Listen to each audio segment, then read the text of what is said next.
Aujourd'hui, je vais parler de quelque chose qu'on ne dit pas. Enfin, du moins, que je vois nulle part en fait. J'ai vu des millions, peut-être pas des millions, mais en tout cas des milliers de vidéos sur l'investissement.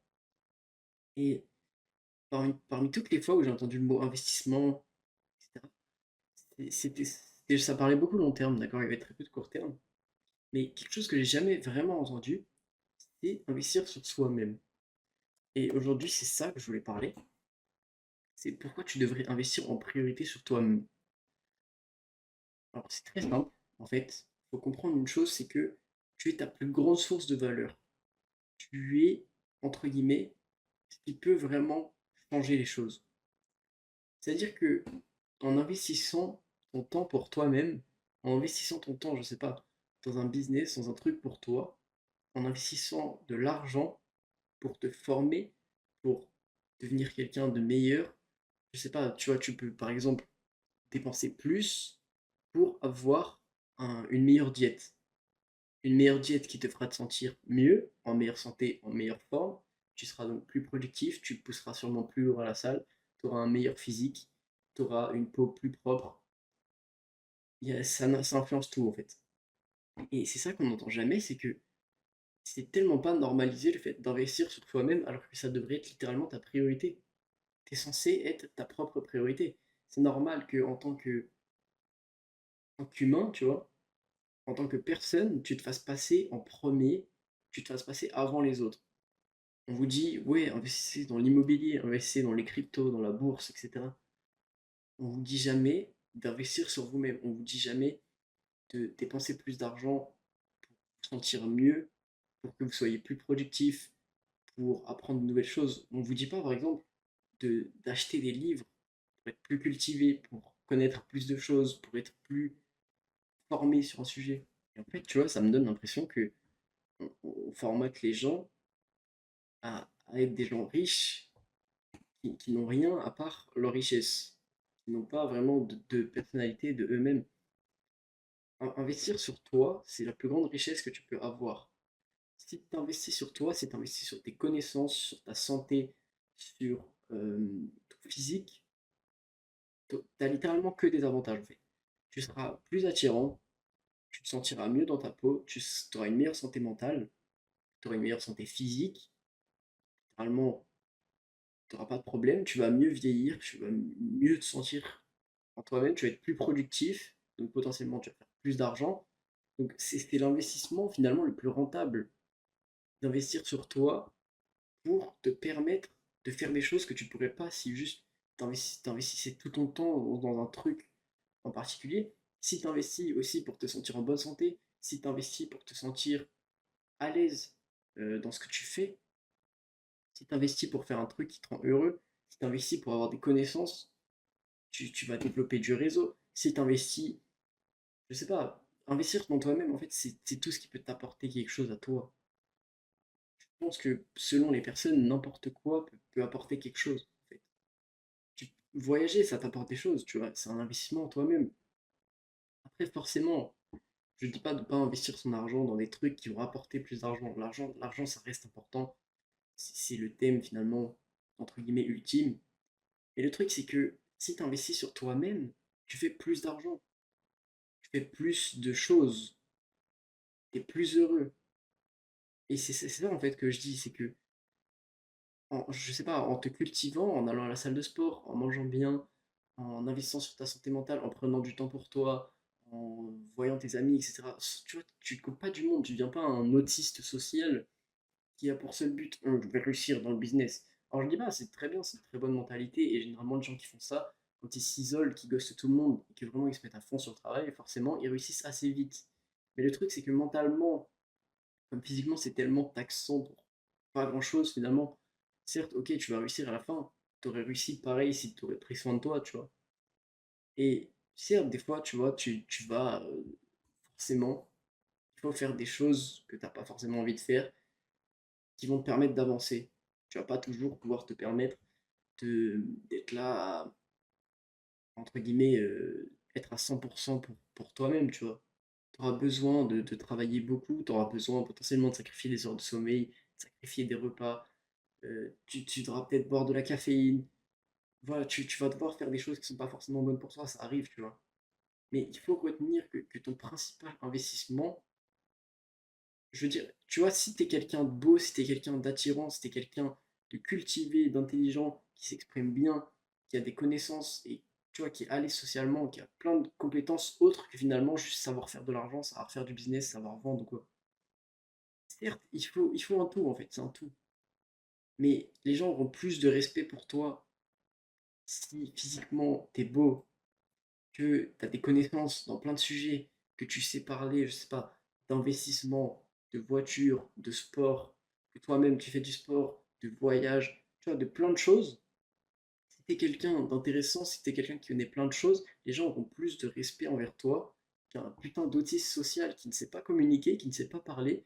Le mec, il est là, il a juste fait de l'OFM pendant 6 mois, il se l'est craqué, il a parlé à personne, le mec est complètement fucked up dans son cerveau, ne sait pas ce qu'il fait, et forcément, les gens auront plus de respect envers un mec qui prend soin de lui, qui entre guillemets, place son propre espoir en lui-même. Et c'est la preuve ultime de confiance en soi, le fait de savoir que si tu investis dans toi-même, dans tes connaissances, dans ta santé, tu seras capable de faire plus que le mec qui aura investi uniquement pour son argent, uniquement pour son business, uniquement pour tes trucs. C'est la preuve de confiance en soi, c'est la preuve de que tu crois en toi-même la plus forte qui est possible en fait. Et je pense que c'est aussi la plus importante pour que tu te sentes bien, parce que à quoi bon avoir de l'argent si c'est pour te sentir mal, si c'est pour être seul, si c'est pour être complètement ne pas avoir d'empathie, ne pas avoir de manière de sociabiliser, de parler avec les autres, d'interagir finalement, tu vois, parce que les humains, on est des êtres sociaux. Le but, ça reste quand même de parler avec d'autres gens. Ton réseau est limite plus important que ce que tu possèdes. Donc, ça sert à rien, comme je le dis, tu vois. Après, oui, il y a des gens qui donnent tout sur le business, et dans le business, ils parlent à des gens, ils communiquent, etc. Mais je parle vraiment d'un mec, enfin d'un homme au sens large, tu vois.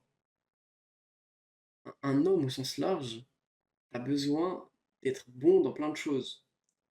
Il faut que tu sois le meilleur dans un truc, mais il faut que tu sois bon dans plein de choses. Et il y a des gens qui se concentrent trop sur être le meilleur dans une seule chose. Et je pense que si tu optimises bien tous les paramètres de ta vie, si tu optimises bien tous les facteurs, tout ce que tu fais correctement, etc., tu peux être le meilleur dans quelque chose et être bon dans tous les domaines à côté. C'est-à-dire que tu auras toujours des choses où tu seras moins bon, mais c'est important de ne pas maximiser tes stats à un seul endroit. Si tu joues à un jeu vidéo, que tu mets tout dans la force, bah forcément, si le mec en face, il met beaucoup dans l'armure et un petit peu partout à côté, tu vas perdre. En gros, c'est ça, tu vois.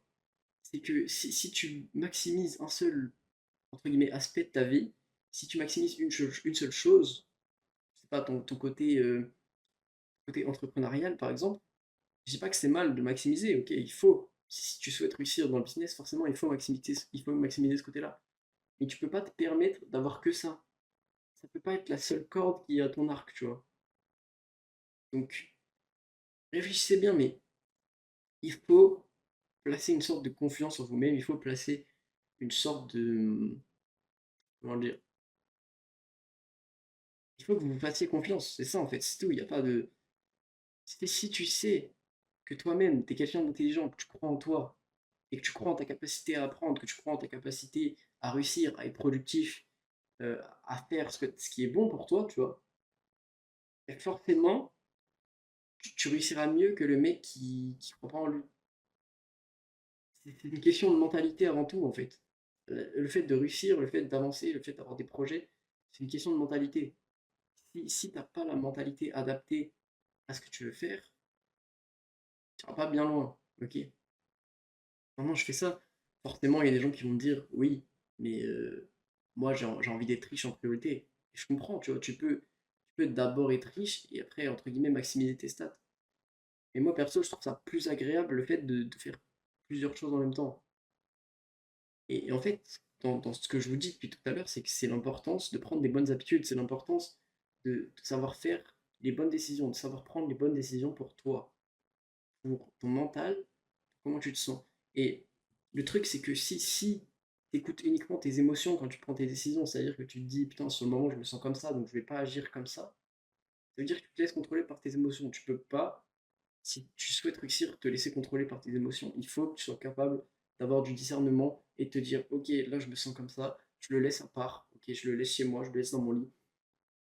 Même si ton bureau est littéralement à côté de ton lit comme moi, tu le laisses dans ton lit, tu le laisses à toi et tu te dis, ok, c'est pas parce que je me sens de telle manière que je suis pas capable, moi, d'assumer telle chose, tu vois, de faire tel truc. Et je sais pas si vous avez déjà vu, je sais pas, ça doit être quelqu'un de assez haut placé dans, dans la politique américaine, qui, avant de commencer un discours, dit je viens de perdre ma femme, comme vous pouvez l'imaginer, c'est la douleur, elle est littéralement indescriptible, ok. Mais le mec fait quand même son travail. Alors certes, là, on est un peu dans l'extrême, c'est un peu excessif, mais il faut comprendre qu'en dépit de comment tu te sens, tu dois agir de manière à prendre les bonnes décisions pour toi, à faire ce qui est positif, à avoir des habitudes positives, que ce soit pour te sentir bien, que ce soit pour réussir. Parce que forcément, si tu conditionnes ton cerveau à être un loser, et si tu es là, tu te laisses influencer par tes émotions, si tu travailles que quand tu le sens, ce qui compte, c'est la régularité. Ce qui compte, c'est le fait d'être régulier, c'est le fait de travailler avec constance sur le même objectif et de ne pas se laisser, entre guillemets, atteindre dès qu'il t'arrive quelque chose, dès que tu te sens un peu moins bien, dès que tu as un petit coup de mou.